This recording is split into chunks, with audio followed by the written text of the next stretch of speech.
Hey, it's Steve Sparky, Fifer, 1250 AM, The Fan, beautiful Milwaukee, Wisconsin. Maybe not as beautiful. Had a tornado that we know of for sure roll through western Wisconsin tonight. First time there's been a tornado in Wisconsin in the month of February ever. There had never even been a tornado warning in the month of February. So there's your weather update for Wisconsin. If you are checking us out across the country on your Odyssey app, or if you download your favorite podcast at, or streaming live on the Odyssey Sports YouTube page. I am Steve Sparky Fifer. Follow us at Sparky Radio, or follow Nathan Marzion, my co-host, over at Nathan Marzion. Trade deadline day was earlier today. Let's talk about the trades the Bucks made. We'll talk about some of the trades in the East, and we'll also talk about the Bucks T-Wolves game that just ended prior to us coming on as well.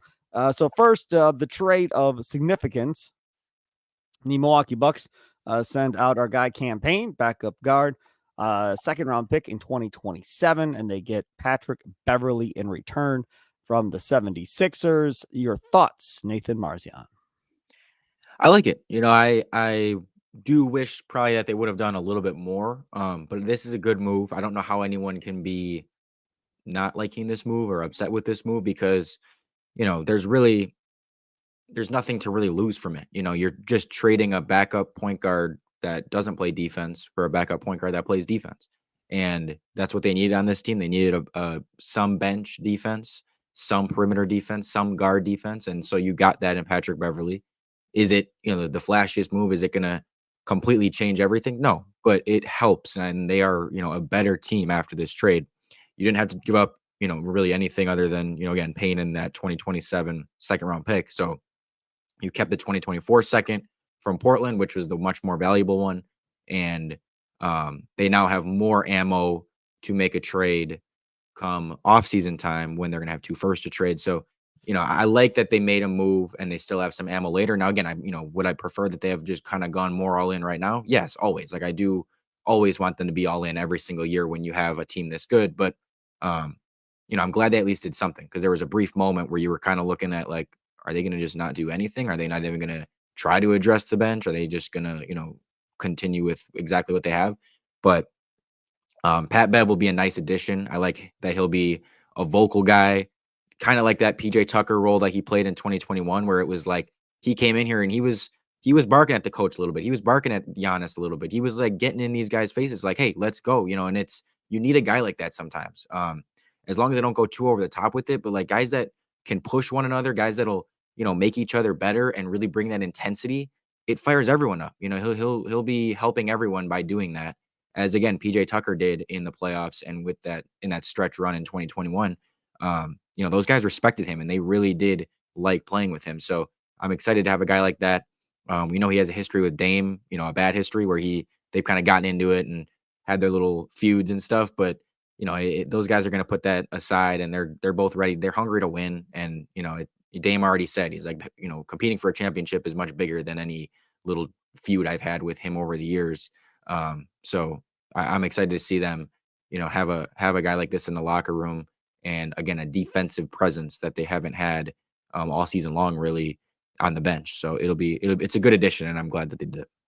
Can't stand this dude, man. I cannot. Oh, I agree. Trust me. I cannot stand Patrick Beverley. I don't like Patrick Beverley. Yes. I don't like Grant Williams more, but I don't like Patrick Beverley at all. Now, I was really quick.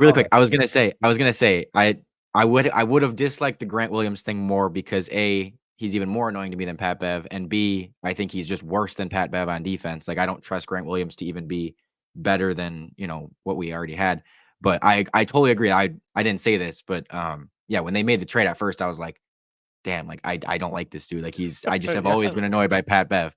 He's always been a guy where I'm like, God, I just can't stand him. But when he's on your team, we're gonna love him. We're gonna start to really like him, and I'm sure we'll get into it. So I definitely don't like Patrick Beverley.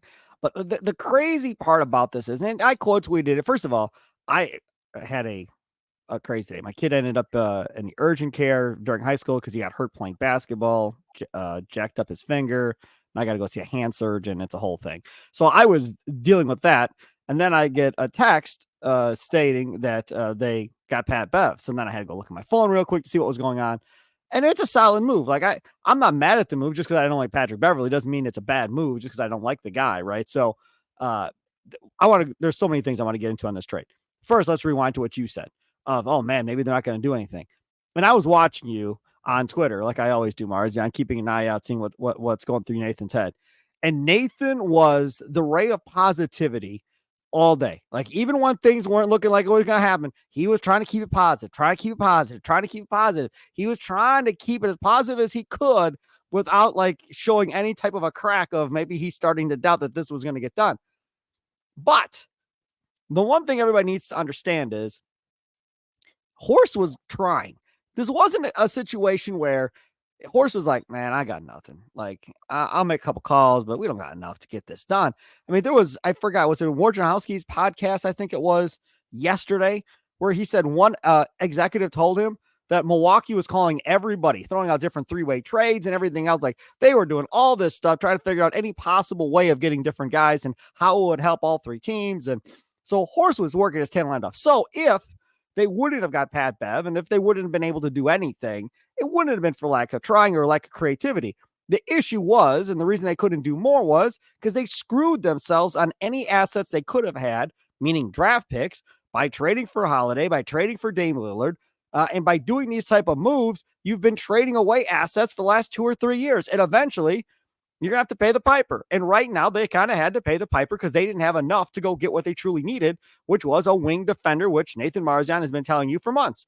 So now that you didn't get that, you had to get something. So Patrick Beverley is the next best to something you could have gotten because, again, as Nathan pointed out, he's a great defender. He's like Tucker. He's going to run his mouth and jaw, do all that crap we hate, but he's going to do it, and hopefully it benefits the Milwaukee Bucks.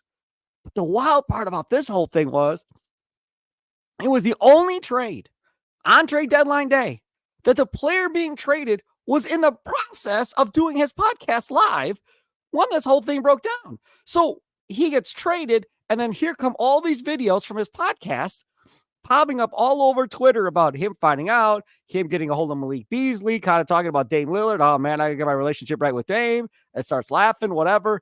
So you have that going on. Before that, you have the dude hosting with him talking about, man, crime rate's going to go up in Philly if they trade you, man. Like that's going to happen. Like, it's going to go crazy in Philly if they trade my guy, Pat Bev. And then you have Pat Bev going after everybody's favorite general manager in Philadelphia, Daryl Morey, calling him a liar, saying, oh, yeah, you just got to telling me you're not going to trade me, and now you trade me. And again, we go back to James Harden calling Daryl Morey a liar as well. So it's all part of the process. Let's see what I did there. That happens in Philadelphia. So that was another aspect of this.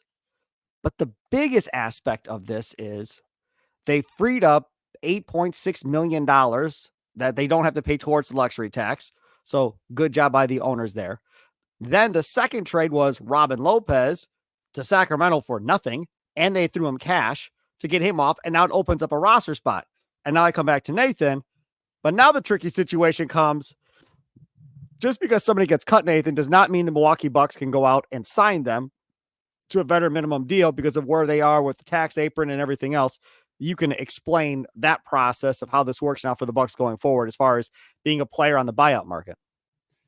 Yeah, so the new rules say that you can't get a player on the buyout market that was making more than what now would be like, because it's whatever the taxpayer mid-level is, which I think is like 5 point something, 6 something. So if any players, they can't sign anybody that's making over $12 million or $12.4 million or something like that coming into this season. It's 12.4. Is it the whole? Is it the full mid? Okay, maybe it was the full mid level then. So yeah, Yep. then at that point, yeah, anyone that was making over 12 million that gets bought out, you can't get that guy, because they are a second apron team and everything like that. So, like Marcus Morris, you can't get Marcus Morris on the buyout market. He was making like 16 million. So PJ Tucker making 11 million if he were to be cut, making 11 million, just under. Yeah. So, but I think they already said that. What did they say? He's not getting bought out or he's staying or something. I don't even remember. Yeah, he's saying that he doesn't want a buyout or he's not going to ask for a buyout. Yeah. Yeah. So, basically they have limits to who they can even get on a buyout. And it looks like that Robin Lopez trade, which essentially was Robin Lopez for nothing, and cash for nothing. So that basically, it looks like that got them under the second apron. And I'm not entirely sure because there's still like incentives and stuff that could push them over at the end of the year. But it sounds like that got them under the second apron, which is important because staying under the second apron allows them on draft night to combine players, or basically any time between when the season ends and July 1st, when free agency starts, to combine players in a trade and aggregate their salaries in a trade to go get a bigger player. So if you wanted to go get, I'm throwing a name out there, Andrew Wiggins, if he's even under contract again next year, I think he is, He but is. Yep. he's $24 million. The only way you could do that is by combining the salaries, unless you're going to trade one of your main guys, which I don't think they would be by combining the salaries of Bobby and Pat and Marzion or whatever. If they go over the second apron right now, they would not be able to do that on draft night when they're going to have their 2 first to trade, because that's the important part. Is I think part of the reason they're waiting and not trading Bobby and Pat right away is because they're going to have more ammo to do that later. Right now, they only had 2 second-round picks to attach to it, and once they made the campaign trade, they only had 1. So really, it's like, okay, you can offer teams Bobby, Pat, Marzion, but you can only attach 1 pick to them. So I don't know, unless the team really needs a guy like that, they're not really going to take it. Whereas come draft night, you're going to have the 2024 first-round pick to trade that you have. You're going to have your 2031 first-round pick to trade that you have, and you're going to have your early 2024 second to trade that you have. So you have all of a sudden 3 really good picks that you can trade, plus those guys. And so I think it's important to them that they want to be able to trade multiple of those guys in a deal, in a bigger deal, to get another, $20 million a year player type of guy. So, I mean, I don't know who that would be right now, but come, June, July, we might have a better idea of that. So I think that this was, that if that's the case, and if this is something that keeps them under the second apron, it's a very smart move by John Horst to, be on top of that and get them under the second apron so that they are much more flexible in what they are allowed to do come June, and when they have these picks and more ammo to attach to some of these guys. So again, that's my understanding of it. And maybe they forego that and just get a buyout guy and don't care about that as much, and just say, we're going to wait until July to really make any trades. And at that point, the new year resets, everything's fine. But it's an interesting aspect of this. And so if they don't get a buyout guy, it would be because of that reason. It would be because they're trying to stay under the second apron. They don't want to pay another player that would push them over. Cause I think right now they're like 1 million away from being over. So they don't have much room. And so a new player would probably push them over. And if they don't get someone new, the reason would be they're trying to stay under the second apron. I don't think that's going to sit very well with Bucks fans. I think that's going to be a hard sell. If that indeed is the case, where if they sign a player to a minimum contract for the rest of the year, and the reason they're not going to do it is because they don't want to be over the apron for, a possible trade on draft night or whatever else, and you're essentially possibly sacrificing a better chance at a championship because they still have not solved the wing defender issue. That still is an issue. That still has not changed. You still have a gaping hole there, and that is something that has to be addressed. And if this is going to be, well, we don't want to get to the second apron, and that's the reason, man, oh man, I would hate to look back if you get knocked out in the playoffs and having that be the topic of conversation of why you got knocked out, Nathan. Yes, but do you think, the question then is, do you think that player exists on the buyout market that they can get? I don't know. We'll see what else happens here and who else Because gets cut. Yeah, but to me, I can understand if there's really nobody that you're like, that guy really changes things for us on the buyout market. Okay, well, then I'd rather just say, you know what, we're not going to go sign someone and have no flexibility come June, and we can make possibly a really, really big trade. Or not even, I don't want to say really, really big, but just a bigger trade. You don't want to lose the opportunity to make a big trade just because you want to get some 12th man for your bench that doesn't even end up playing. And it's like, is that worth it? Now, if there was a guy that you're like, that dude really, really would help us. Like I don't know if that player exists. So that's why I'm like, I don't mind if this is what they do and they forego signing one more player for the, end of the bench buyout guy to have that flexibility later. I would mind it more if there was that player available and they passed on that, because then you're saying, okay, you're really, not you're losing out on a chance to really make your title odds better. If you're just signing any random player, Daniel House, to be on your, bench, I don't know if that's anything that changes their title odds, so at that point, I'd rather just keep or stay under the second apron. All right. So let's talk about this for a second. So when you get into the playoffs, normally you're talking about an 8-man rotation, maybe 9, but probably more like 3 legit bench guys get the minutes. So that right now is Portis, Crowder, and Beverly. That's 8. That does not include Connaughton. That does not include Marzion or Ajax or AJ Green or anybody else. So if you're going to get a buyout guy on the market, going off what you just said, and I agree with you, that guy, in my opinion, has to be a guy that's going to be in the playoff rotation. Now, Yes. I'm not saying that he has to replace Portis or Crowder or Beverly, but he has to have some minutes to him in order to justify doing this. I mean, he's got to get some minutes here, whether however you get him for him, 12, 15 minutes a game in each playoff game here in order to justify doing that and essentially getting to the second apron. I think that would be how I would justify it. Yes, absolutely. Because and that's why right now it's not a case of just like, okay, go sign any buyout guy you can to fill out your roster that'll help. Like, no, they're actually with assuming that this second apron thing, assuming that we all have this correct and they are under right now and this would push them over, which I think is true, but assuming that that's true, that does all of a sudden make it no, if you're going to get a buyout guy, you have to make sure that they are a playoff type of guy, that there's someone who can be in your playoff rotation to make that worth it. So I agree 100%. And yeah, I mean, like you said, it's not like you don't need a ton of depth in the playoffs, but you do need a couple guys. And that's why I like this campaign trade, even more, is because I firmly believed, I'm like, okay, they have their top 5. You've got I think Jay Crowder is definitely in the playoff rotation at least. So that's 6 guys that you have definitely in your playoff rotation. Bobby will be in there kind of half and half. So that's like 6.5 guys. And you're kind of like, they definitely just need at least one more guy. Like Campaign wasn't a guy. AJ Green could be a guy. Ajax could be a guy for parts of the playoffs. By Pat Connaughton, you're not sure, but like you had like 6.5 guys that you're sure are like, okay, these guys will play in the playoffs. And now that you get Pat Bev, he can play in the playoffs. He can survive defensively. He's going to be fine. So that to have that extra that new guy that's like, okay, now you're at 7 to maybe 8 guys in the playoffs. All of a sudden, you're much closer. Getting that guy is big, and so they're still going to need some guys to step up. I love that Jay Crowder looked good today to kind of prove that okay, he can be that guy that we want him to be, a 3-point shooter, decent defender. And if AJ Green can hit shots like he's hitting and play defense like he's playing defense, he's been really good on defense lately. He can definitely be a playoff guy. I've been saying all year, like I'd want to just throw him in there when you need some 3-point shooting and don't be afraid to give him minutes. But now I'm starting to see like, I mean, maybe just give him that role of like 7th, 8th guy. Like I don't see why not to. Say it. Who's he gonna play over? Say it. Who's he gonna play over? Who is it, Nathan? Who's he gonna play over? Playoff Pat? Playoff Pat gonna be on the bench in the playoffs? Look, dude, I don't know why not right now. I don't know why not.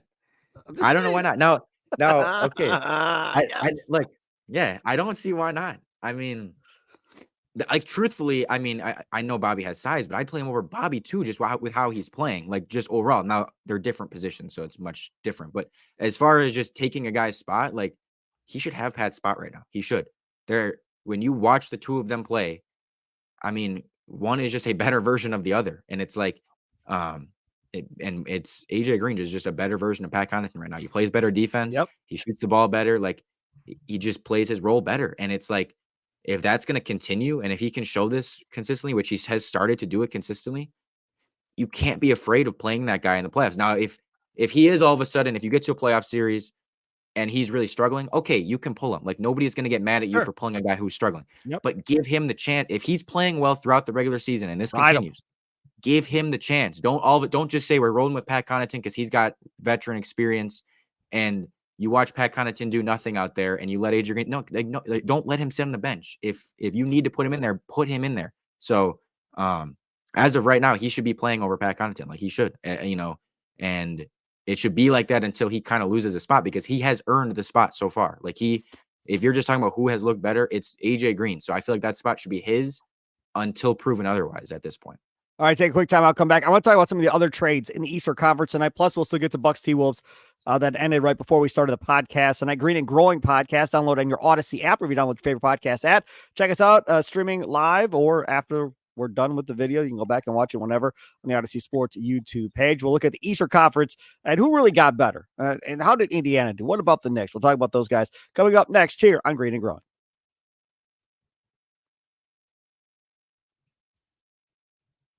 Hey, it's Sparky Fifer, 1250 AM The Fan. Check out the website, 1250amthefan.com, or on your Odyssey app for all the interviews I do throughout the course of the week. Just had Tim Dillard, former Brewers pitcher, Valley Sports Wisconsin analyst, interviewed him. That's up on the website if you want to check that out. Jim Polzine from the Wisconsin State Journal interviewed him this week. You want to check that out as well. Tomorrow, a couple of interviews I'm doing during the day. Tomorrow, that'll be up probably tomorrow night or Saturday. KJ Wright, the former Seattle Seahawk.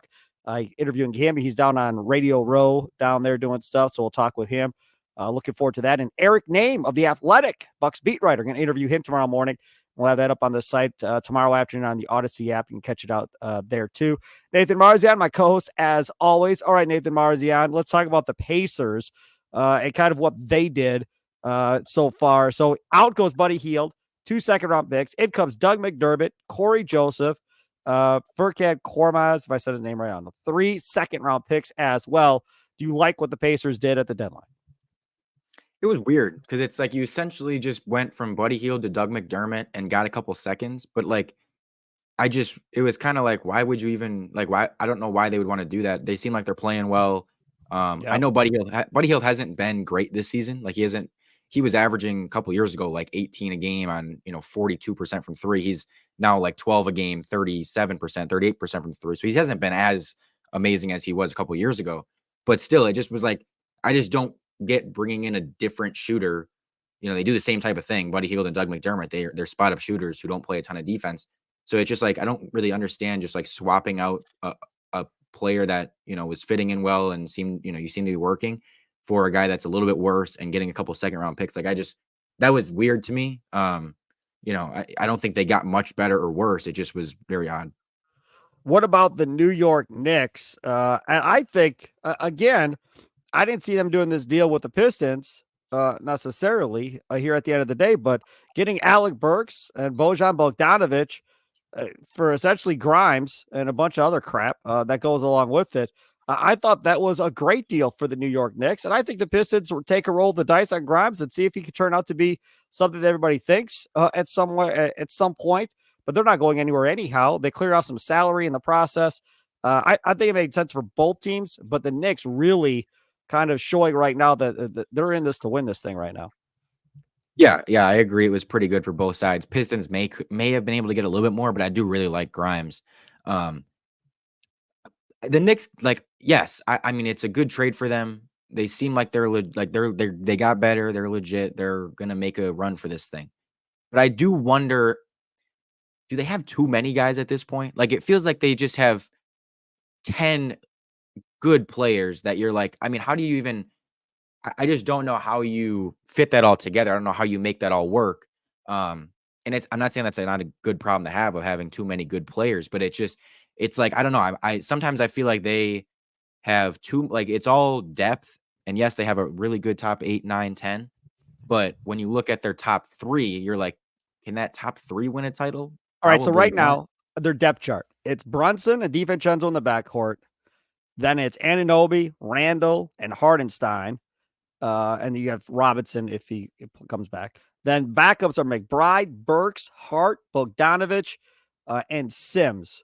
So again, like you were talking depth-wise, if you look at that, they're probably 8 deep, maybe 9, but I would say probably more or less 8 deep. And they were definitely not 8 deep prior to all these trades between the Anunoby trade and then coming back and getting this deal done here. I think the Knicks did a really good job at the deadline. I really do. Yeah, I mean, again, I'm not trying to say it's bad. I have skepticism about having that many players that are playable, that are good players, where it's like again, how do you make that all work? You're gonna have to juggle some lineup stuff. You're gonna have to juggle some who has the ball type of stuff. And the only other part of it for me was like they were playing really good ball. Like they were really rolling. And all of a sudden you're throwing Bogdanovic and Burks into that mix. Now, again, that could make it even better. It could. But it also could just add a dynamic where it's like, again, you're taking the ball out of some of the guys' hands that were getting comfortable. They had, obviously Brunson's had a great year. DiVincenzo had been playing really well. And it's just like, okay, all of a sudden you're kind of taking the ball out of their hands, putting it in the hands of these new guys. Could that mess some things up a little bit? It might all of a sudden take them back a step, and they have to kind of get used to this and everything. I'm not saying it wasn't good. There's skepticism on my end of like how great this is for them, and how like I just see a lot of people automatically saying, "Oh my god, they're amazing. They're gonna totally be a contender." Like I think they're good. I think they can give any team a run for their money. I'd say they have arguably the highest floor of any team in the league, but I still don't know if their ceiling has been raised a ton. And I kind of question how this will all piece together now that they have to adjust to playing with some new guys. What do you think about Philadelphia and getting Buddy Healed at this point? I like it for Philadelphia. I really do. I think they needed some more scoring to guard against Maxey if he goes cold or something in the playoffs to give you another score. I like what that does for Philly. Yeah, I mean they basically traded a bunch of expiring guys and like a couple like just meaningless guys for a better expiring guy. So they keep their cap space for the summer because they're gonna have a ton of cap space to possibly sign someone after all these guys' contract runs out. Basically everyone except for Embiid and Maxey.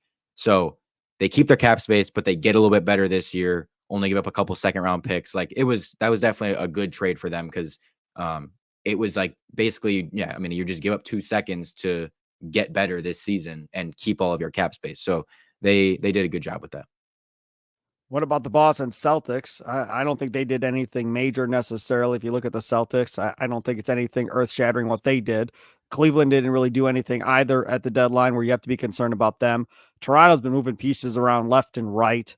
I'm trying to figure out what exactly they're doing there. It feels like they're trying to be a playoff team, even though they don't have Siakam. That's what it feels like to me. What does it feel like to you with Toronto?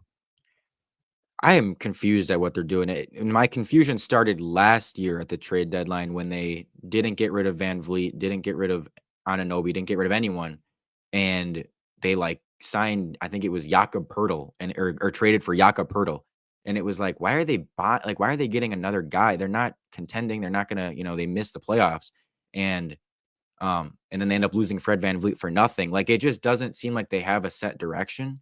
And now all of a sudden, like it looks like okay, they're finally selling. They got rid of OG Anunoby, to get quickly Barrett pick everything. Like okay, I start to like their direction, and all of a sudden, like they give up a first round pick. Ochai Abaji is not bad. Like he's a solid young player, but like I don't get why you'd want Kelly Olynyk. He's got like 3 years left on his deal. It's not like he's an expiring contract or anything. I don't know. It's just a weird. They seem like they're destined to kind of be in the middle of the pack for a long time here, for at least a few years here, which to me is not where you want to be. Like you either want to really have a direction of okay, we're building towards the future, or really be starting to go all in. And it just feels like they're in the middle. And another move today where I just was like, I don't really get that. Like, why are you like they shouldn't be giving up a first round pick right now to get some meh players? Like it just doesn't make sense to me. I will tell you the move that warmed my heart, seeing Grant Williams go to the Hornets. I was very, very excited about that. I was so happy. I don't really care about Dallas and Kidd and getting PJ Washington, whatever. But Grant Williams getting sent to Charlotte to play for that crappy franchise for the rest of the year, it's just made me feel really good about life in general, Nathan. And maybe that's bad of me to say that, but I'm telling you, when I saw you got sent to Charlotte, I smiled and said, "Oh, that sucks. Too bad for you, buddy. That's on you. Too bad." I do in that deal. I do really like the what's his name? PJ Washington aspect of that because he's a guy that I've always wanted on the Bucks. I just really like him as a power forward, plays some defense. He's still pretty young. He's pretty versatile on offense. So that's a pretty underrated pickup, I think. I don't think a lot of people, because he's played in Charlotte, because he hasn't been very much, in the spotlight, don't really know how good PJ Washington is. So I'm excited to see what he can do there. And if he can, help them really start to go from like semi competing to actually competing in the West. It's funny. I heard the Bulls general manager press conference talking about how they didn't do anything again. And one of the reporters brought up that, fans are pissed off at him. Like, you're not doing nothing. You're not getting us better. We're kind of just treading water, whatever. And he said, well, that's from the fans' perspective. This is a reporter. He said, but from management perspective, were you just brought in here to kind of essentially get this team competitive again and competing night in and night out? And then from that aspect, do you think you've done your job? He said, yep, that's pretty much right. I think I have done my job. That's what they brought me in here to do. Because we've had some injuries and so forth. But for the most part, I think we're pretty competitive most nights. Obviously, do we want to be more competitive with some of these better teams? Sure. And then he points at the standings and the 6th seed and pretty much says that, hey, we still got a chance to be the 6th seed here from the Bulls perspective. As a Bulls fan, I would absolutely be mortified hearing him say that. It would be like Herb Cole saying, yeah, we're competing for the 8th spot. That's all we're trying to do. Just get I in. was just gonna say it's like $12, you know. That is just that's just absolutely horrible. I feel sorry for Bulls fans, but again, I think that team is much different if Lonzo Ball never hurts his back. If Lonzo Ball is healthy and they have Ball, Levine, and DeRozan this entire time, with his ability to play point, his ability to score the basketball, that Bulls team is probably much better. All right, take a quick time. I'll come back. We'll talk about the Bucks getting trounced by the T-Wolves, mainly in the second half. Earlier tonight, before we came on to do the podcast. That's next here on Great and Growing. Download on your Odyssey app or you download your favorite podcast app. Back on Green and Growing, Steve Sparky Fifer along with Nathan Marzion. Follow me at Sparky Radio. Follow Nathan at Nathan Marzion. Bucks lose 129-105 to the T-Wolves in Milwaukee. A West Coast trip is finally done, thank God, but the result's no different. Still a loss. But no Dame Lillard, no Chris Middleton tonight. Brooke Lopez returned. But the story of tonight wasn't the fact that they lost, because I think we all expected them to lose going into this game. The two stories tonight was Jay Crowder looking like Jay Crowder again. Thank God. So that was pleasant to see. And then we talked about it earlier. AJ Green just feeling himself. He was at 24 last time I checked. What did AJ Green? 27 he ended up with. I mean, that is a hell of a night for AJ Green. Now, again, a majority of that came in the fourth quarter. I get it. But either way, both those guys playing that well, it makes you smile a little bit. Go, well, maybe they get hot a little bit in the playoffs. And that would be a big shot in the arm if either of these two guys could get going in the playoffs off the bench. Your thoughts? Yeah, that was my, exact takeaway from this. It was a game where, I mean, again, going into it, it was going to be tough. You have Chris and Dame out, which are your two main perimeter ball handlers, and you're going against the best defense in the league. That's a recipe for probably having a rough go of it and probably struggling a little bit to score the ball, to keep up, and just to play well in this game. So I was not surprised that they were losing. I was not surprised that, Minnesota really kind of held a steady lead throughout. But it was one of those nights where you're like, okay, let's try to look for some positives, and AJ Green and Jay Crowder looked really, really good. They're not always going to look this good, but the fact that they can look this good, the fact that they're shooting the ball well, it's like, okay, you see, again, if those two can play well, plus you add Pat Bev in this thing, and you can get anything you possibly can out of, Bobby and Pat, if they can give you anything, it's like, okay, all of a sudden you've got a decent 8 to 9 there that you can work with, 7, 8, whatever. And so it was just good to see those guys step up a little bit, in a game where, and especially let alone with the injuries, but once you saw that the Timberwolves were making everything from 3 and Malik Beasley was ice cold from 3, he was like 1 of 12 or something, not from 3, but just overall, you knew, okay, this, again, it's going to be almost impossible to win this game, because it's like you have, you're missing 2 of your best shooters in Dame and Chris, and your next best shooter is ice cold. You're not going to keep up. You're just not, against the best defense in the league. So it was just one of those, we were trying to look for silver linings. You're trying to see anything positive you can take away that is, more meaningful in the long run. Because again, the reality is, as much as we want to win every game, like winning this random game in February, like that's not as meaningful as, okay, hey, look, AJ Green and Jay Crowder played well. They got minutes. They looked good. Like that'd be much more meaningful later on, if that continues, than just winning this February random game. So I try to keep that in perspective. I know a lot of people don't, because every time I go on Twitter and they're losing, everyone's sad and acting like, oh my God, this team is doomed. Like, again, I don't know what people expected in this game when you're going against such a tough defense and you don't have your 2 main ball handlers out there. So this was a game where I'm just happy that a couple guys stepped up, and they're going to need to. If Bobby and Pat aren't playing well, like they just continue to not look that good, you're going to need guys to step up, because if you don't get guys to step up, they're just not going to be enough guys that are playing well to make a huge run. So yeah. And Doc wasn't playing Thanasis until it was completely over, which warmed my heart as well. The other thing is this: look, if you were going to beat Minnesota tonight or earlier tonight, you had to catch a break, and Minnesota had to be off shooting the ball. They shot 57% from the field. They shot 54% from 3. So not only were you down 2 of your best offensive players, they caught fire shooting the ball on top of it against you, which really put you in a hole that was very hard to overcome. Then on top of that, you have the Twin Towers down underneath. and having Giannis having to battle that all night long, and Brook too. And I'm going to harp on something because I've only harped on it all year, and I'm going to harp on it again. We talk about plan Bs, Marzion. Tonight would have been nice. And now it's Doc. It's not Griffin. It's not Bud. Now it's Doc. They ran it. I think it was an inbounds play that got the ball to Brook in the block, and he scored. And I was like, oh, okay, here we go. Let's go. And then that possession comes down, and he's out at the 3-point line. I'm like, holy crap. But see, again, these are the type of games when you're down out with these two guys. And again, Doc just got here, so whatever. But I'm just saying, if this were to be a playoff game, dude, you just got to put him down there and let him work. Like Marcus Johnson said, happy birthday, Marcus Johnson, by the way.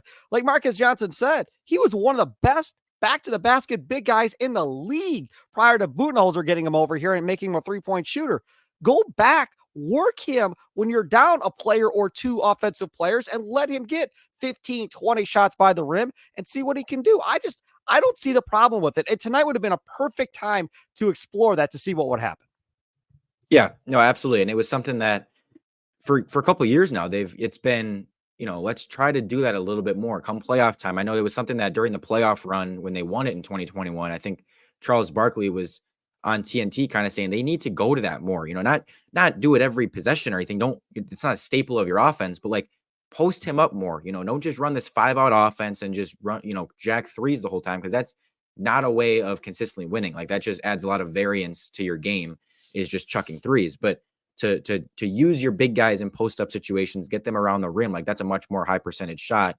And like you said, Brook Lopez is good at it. He had a stretch where he was one of the best in the league at it. So I completely agree.